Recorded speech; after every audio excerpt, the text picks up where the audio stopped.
শেষ দফা নির্বাচন রয়েছে ৯টা কেন্দ্রে, আর তার আগে মমতা ব্যানার্জি জানিয়ে দিলেন যে নরেন্দ্র মোদীকে আর ৭-৮ দিন হয়তো প্রধানমন্ত্রী বলা যাবে, তারপর তাকে প্রাক্তন প্রধানমন্ত্রী বলতে হবে। একই সঙ্গে নরেন্দ্র মোদীকে মিথ্যেবাদীও বলেন মমতা ব্যানার্জি, অর্থাৎ আর কটা দিন প্রধানমন্ত্রী থাকবেন নরেন্দ্র মোদী সেটাই জানিয়ে দিলেন তিনি।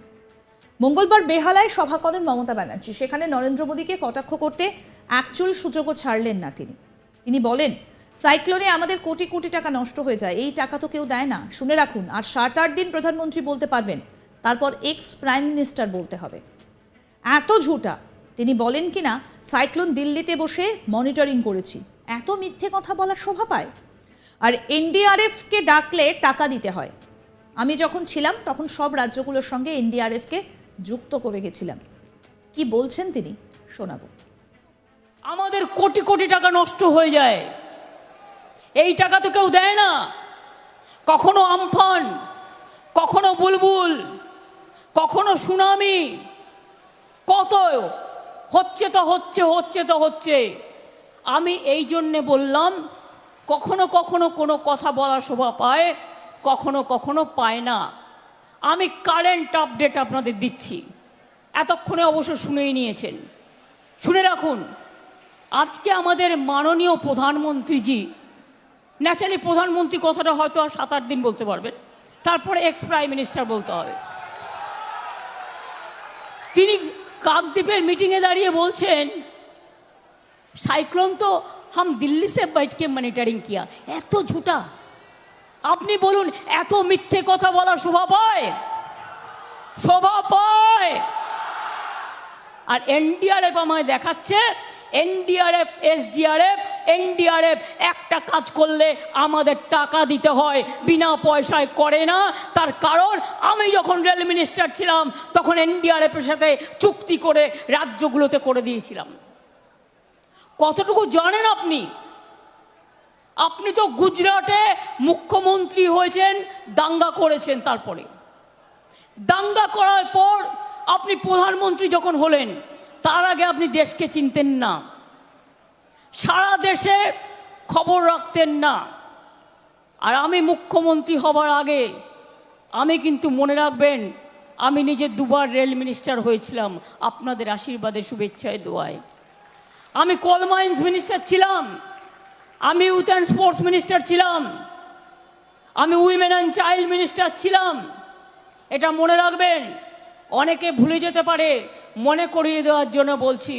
সুব্রত ভট্টাচার্য অর্জুন অ্যাওয়ার্ড কার হাত দিয়ে নিয়েছিল? আমার হাত দিয়ে নিয়েছিল। সাইনি আব্রাহাম তখন খেলতো। একদিন আমি বললাম, সাইনি তুমি খেলছো না কেন ভালো করে? বললো, দিদি আমার বাড়িতে খুব অভাব চলছে, আমার ভাইটাকে একটা কিছু করে দিতে হবে। আমি ডেকে বললাম, যাও তুমি খেলায় মন দাও, আমি চাকরি করে দিলাম সঙ্গে সঙ্গে। কত এরকম ধরনের ঘটনা। ভুলা চৌধুরী এখন অন্য পার্টি করতেই পারে, সেটা আমার কথা নয়। আমার কাছে এসছে দেখা করতে, দিদি আমি অর্জুন পুরস্কার চাই। আমি বললাম, দিতে পারি একটা কন্ডিশনে, তুমি 8টার মধ্যে 6টাতে তোমাকে গোল্ড জিততে হবে, তবে এশিয়ানে, তবেই তোমাকে এই কমনওয়েলথ গেমসে, তবেই তোমাকে আমি দেবো। এবং ও জিতেছিল 6টায়, ওকে আমি দিয়েছিলাম অর্জুন অ্যাওয়ার্ড, আমার মনে আছে। দ্রোণাচার্য বন্ধ হয়ে গিয়েছিল, আমি শুরু করলাম নাইমুদ্দিনকে দিতে হবে। কিন্তু শচীন তেন্ডুলকারের যে কোচ আচরেকার, তাকেও তো দ্রোণাচার্য দেওয়া হয়নি, কাজেই তিনি সবচেয়ে সিনিয়র। তাই শচীন তেন্ডুলকারের কোচ আচরেকারকে দিয়ে তারপরে আমি নাইমুদ্দিনকেও দ্রোণাচার্য দিলাম।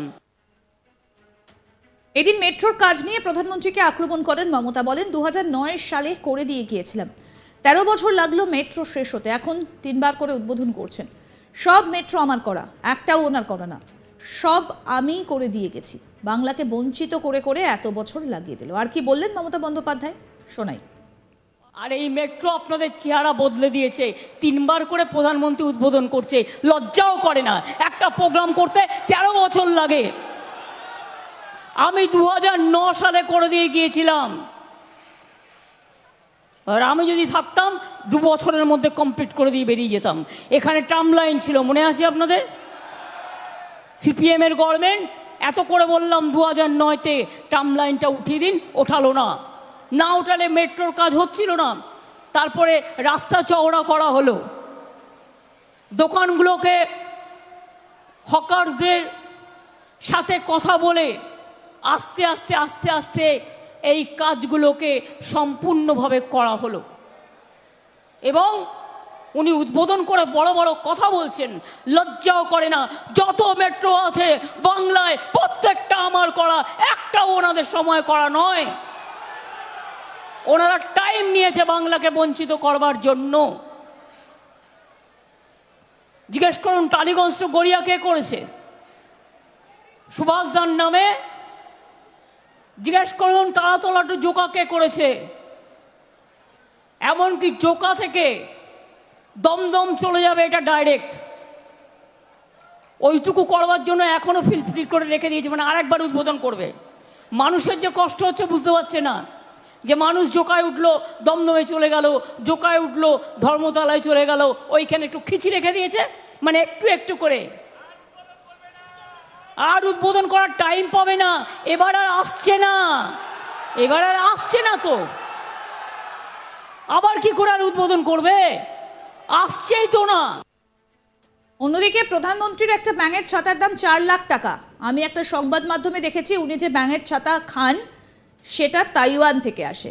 তার একটার দাম 80,000 টাকা, আর লাঞ্চে খরচ 4 লাখ টাকা। আপনি যা ইচ্ছে খান, আপনার অধিকার আছে। মাছে ভাতে বাঙালি, কিন্তু আপনি যখন বলেন মাছ খাবে না, তাহলে কি খাবে? বার্লি? প্রধানমন্ত্রীর কে বেনজির আক্রমণ মমতা বন্দ্যোপাধ্যায়, শুনুন কি বললেন। আমি দেখলাম তেজস্বী যাদব খাটাখাটনি করে বেচারা একটা লাঞ্চ খাচ্ছিল হেলিকপ্টারে, সেটাকে ও ভিডিও করে দিয়েছে যে দেখো লাঞ্চে কি খাচ্ছি, বলে দেখিয়েছে রুটি চাপাটি আর চাটনি খাচ্ছে, সাথে দুটো মাছ ভাজা খাচ্ছে। তাই দেখে প্রধানমন্ত্রী বললেন মছলি খাতা হ্যায়, মাংস খাতা হ্যায়, अंडा खाता है, हम तो क्या खाएगा, বাঙ্কা ছাতা খায়গা। এটা কিন্তু আজকে আমাকে একজন বলেছে, উনি তো খান সত্যি ব্যাঙের ছাতা। আমাদের ব্যাঙের ছাতার 1 টাকা দাম, আর ওনার ব্যাঙের ছাতার একটা লাঞ্চে 4 লাখ টাকা দাম। ক্যালকুলেশন করে বলেছে। তাইওয়ানের ব্যাঙের ছাতা। আমি এর মধ্যে যেতে চাইতাম না যদি আপনি এ কথা বলে বাংলা সহ ভারতবর্ষের বিভিন্ন মানুষকে আপনি মানে অপদস্থ না করতেন। কেউ ভেজ খেতে পারে, কেউ নন ভেজ খেতে পারে। আজকে আমি একটা সংবাদ মাধ্যমেই দেখেছি বা কোনো একটা সোশ্যাল নেটে, যে উনি যে ভ্যাঙের ছাতাটা খান সেটা তাইওয়ান থেকে আসে, তার একটা পিসের দাম হচ্ছে 80,000 টাকা। দেখতে থাকুন আজ তাক বাংলার ইউটিউব চ্যানেল, সাবস্ক্রাইব করুন।